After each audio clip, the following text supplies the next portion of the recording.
remains about the last two topic of the neck. In this we are going to deal about that is the larynx. So this is the one question which is asked for the long question, and you are able to write about the larynx in the long question section, because this is a very important one of the organ in our body where we call as it is a sound box or the production of the voice.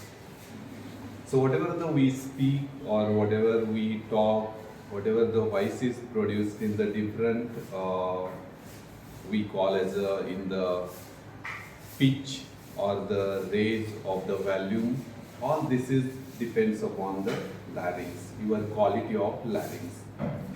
When you talk about the all words and when you speak, all this is the effect or this is the organ which is relates to the we call as a larynx.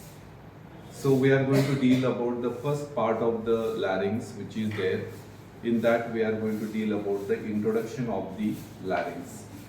So next we are going to deal about the situation and extent and what is the size of the larynx.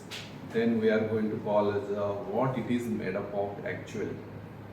We call as the cartilages of the larynx. Then next we are going to deal about the what are the joints which are formed. When you take the section of the neck region, you are going to see this is the one oral cavity region, nasopharynx, which is you are going to get. Close the window.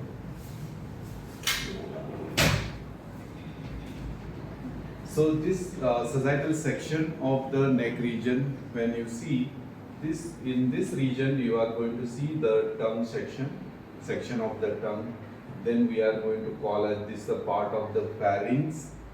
Then we have the here larynx. So when you see the larynx, this will be the part which is in the lower respiratory tract. We divide the respiratory passage into a upper and lower, so that upper will be including that is a upper respiratory passage which includes the that is a nose, and this is a nasopharynx, and this we call as a oropharynx. Next topic which is remains about the pharynx we are going to deal. So this all part which is we call that is a upper respiratory passage. Then next which is lower respiratory passage comes is the larynx and trachea and going to the bronchus and lungs. So then what is the introduction of the larynx? Larynx is the organ for the production of voice. That is, a voice means you can call it a phonation.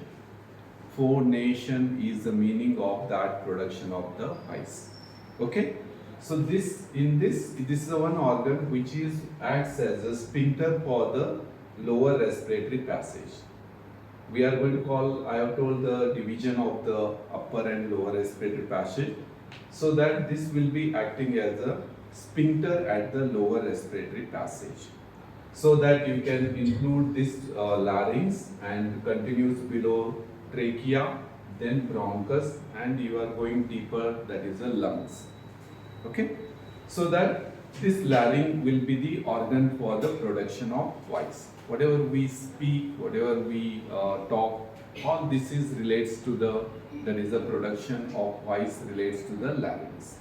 Okay, anything which is affecting, causing the laryngitis and all, that will cause the affect the your voice. When we call as a clinical anatomy laryngitis, as you had the cold drinks or any oily, next day you will get the sore throat and affection of the your voice. You will get the hoarseness of voice. That all causing the due to the laryngitis. Next, you have to tell about this larynx. You are going to call it this is the organ which is included in the lower respiratory passage. I have told first it acts as a sphincter for the inlet of the lower respiratory passage. Sphincter means it is acts like a sphincter at the lower end, and this is a section where we can have this is the oropharynx and this is the laryngopharynx. Part of the behind this we have the laryngopharynx, and this will be continuous esophagus. and larynx below it will continue trachea.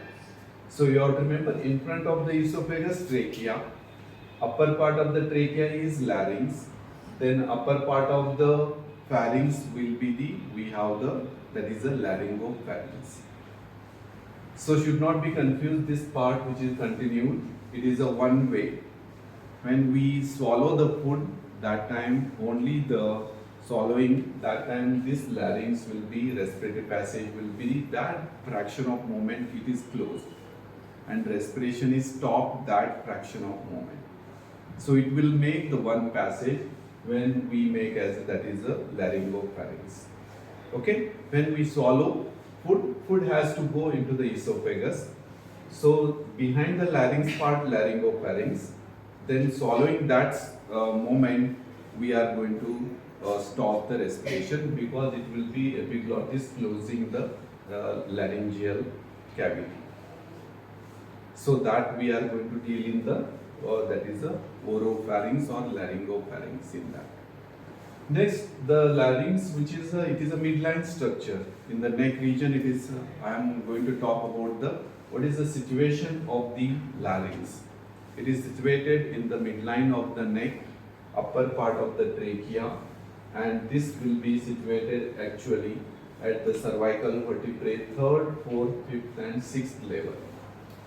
That is a 3rd cervical, 4th, 5th and 6th cervical level. This will be the situation of the larynx. Okay. Extends, this is a cut section of the tongue, and here it is extending from the root of the tongue to the trachea. Lower end of larynx will begin at the level of the 6th cervical vertebrae as a trachea. So you have to remember, it is extending from the root of the tongue to the trachea. Then next, it is situated against the vertebrae of 3rd, 4th, 5th and 6th cervical vertebrae. This is about the situation and extent of the larynx. Then what is the size of this larynx? Suppose if you consider this is a 3rd cervical vertebrae, here 6th, this much only. So larynx is about 44 millimeters in males. This size will be explained in the MCQs and all can be asked. What is the size of the larynx in male and female? So size of it is in the millimeters. 44 millimeters in male and 36 millimeters in females. So very important, very small, this is a larynx in millimeter measuring organ, but you can see the strength of this. If you make the voice, if you shout, how the controlling will be the. So this is a millimeter organ, but having a very strong controlling capacity. So that you can remember, this is the size of the organ, which is 44 millimeters in male and 36 millimeters in females. 44 millimeters, this is in males, and 36 smaller size in female, because both the sex they are having till the adult life, they are having the same size of the larynx. But as you come across in the boys 14 to 16 years, there is a change in voice. Otherwise at the 12 to 14 years, the voice will be in the boys, girl, little bit it is the same, as the larynx size will be the 36 millimeter. Pubertal growth of the larynx in female is very negligible. Pubertal growth of male is more, and because of that you are going to get, there is a change in the male's voice after 16 to 18 years of life because of the growth of the larynx. This will be maybe the effect of the hormones on the cartilage. Okay, so that you have to remember the 44 millimeters in male and the 36 millimeters size in females, as the pubertal growth of the female larynx is very negligible, but male larynx goes rapidly growth, that is occurs to the 44 millimeters. That is we call as a larynx size. Okay. Then next going to the, after the size, when you go to the larynx, you are going to see the many cartilages which are made up of. When you see the larynx, in this you have to remember it is a, what is a made up of usually larynx? What is the constitution of larynx? Actually larynx is made up of what? It is always the skeletal framework of the cartilage. When you see the cartilages, it is always, you have the, we divide in the cartilages of the larynx, the paired and unpaired cartilages. So when you see this, you are going to see the, we are going to have 3 unpaired cartilages and we are going to have the 3 paired cartilages, means total 9 cartilages. You have to remember, total 9 cartilages. In that you have the 3 paired means there are 6, unpaired means you are going to 3. So we have the here, when you see the section of the, or the diagram of the larynx, you are going to see the main important cartilage unpaired. We are going to have the, this is a thyroid cartilage and this is a cricoid cartilage and this is a epiglottic.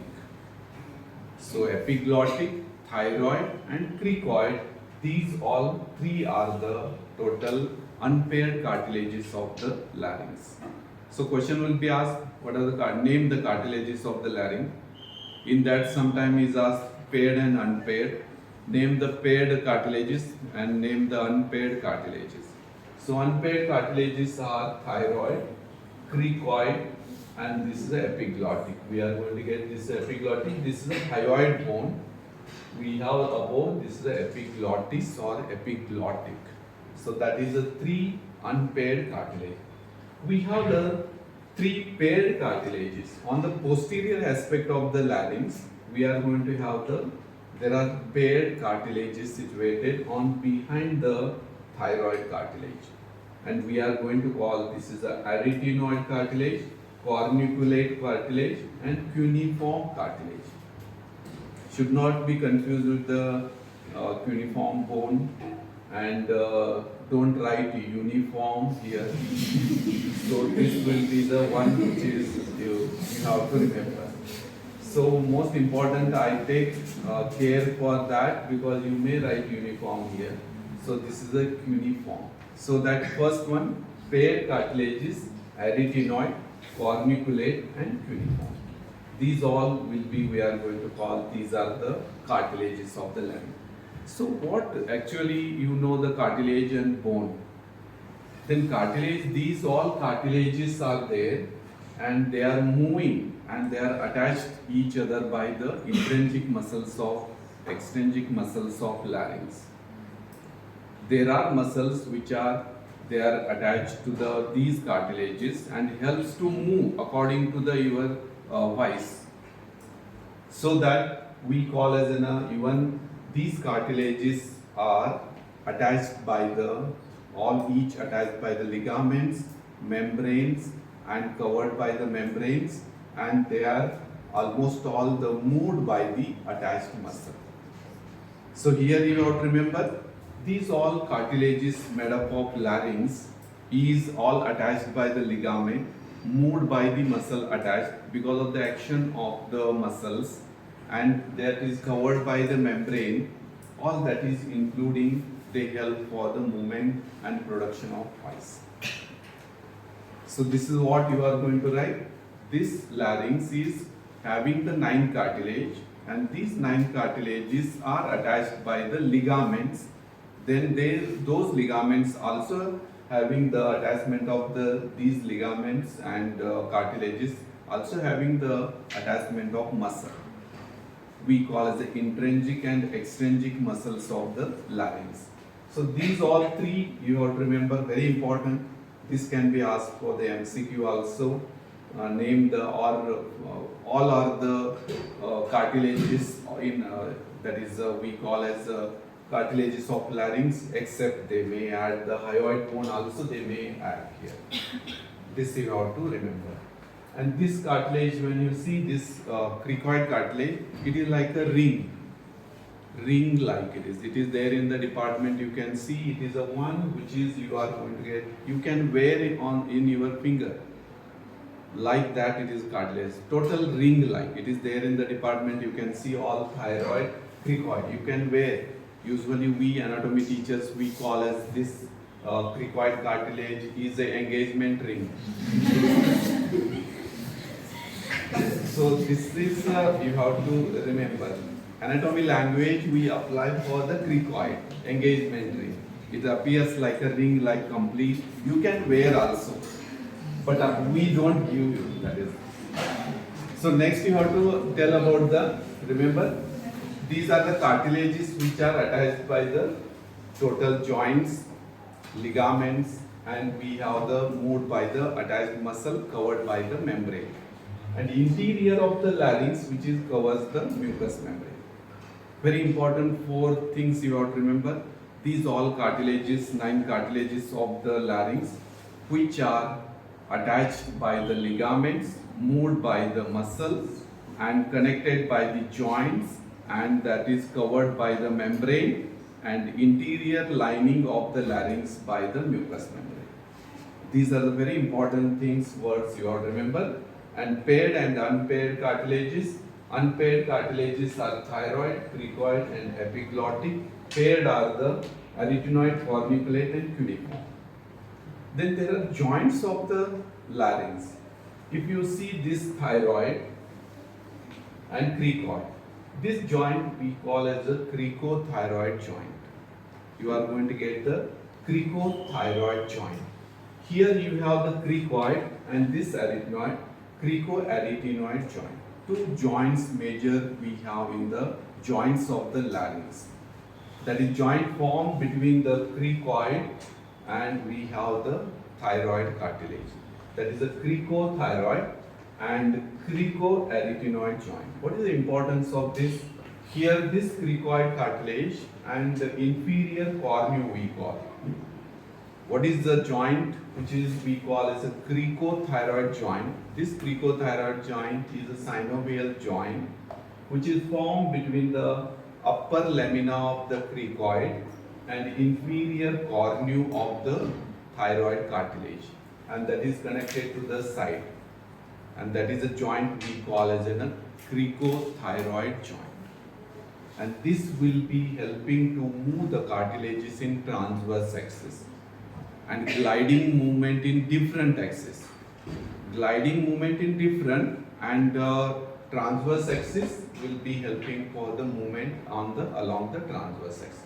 Transverse axis, gliding movement in different direction, that is by the cricothyroid joint.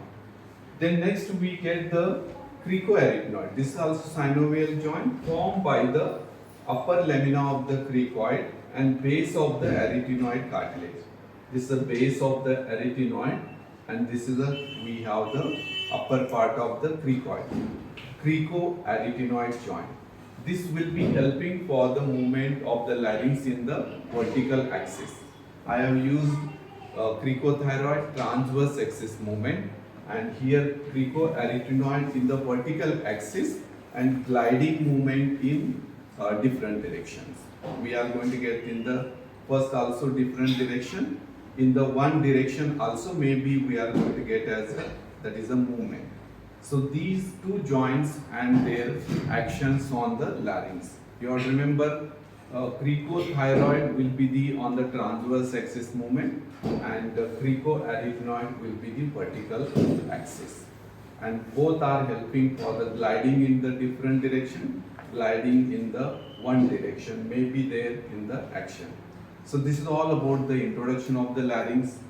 Then I have told the size and extent of the larynx, situation and extent. Third point I have told the what is the size and measurement of the larynx. Then I have told the what is the difference of the cartilages in the male and female. Why male larynx is larger than the female. And then I have told that it is related to the voice change in the males in the after the puberty or pubertal age. Then I have told what are the cartilages of the larynx, total 9. Then you have to remember what are the 9 in that. We have the 3 unpaired and 6 paired, that is a 3 paired, there are total 6. So total 9 cartilage and joints of the larynx. And this is all which is helping for the understand the primary of the larynx. Then we have these all are the small muscle which are there. Those we call as the intrinsic muscles of larynx. Very important, very small. 44 millimeters is the organ. 44 millimeter, in that we have to study the intrinsic muscle and extrinsic muscle. Means how much very small muscles are there in the larynx, you have to understand. These all are the muscles of the larynx.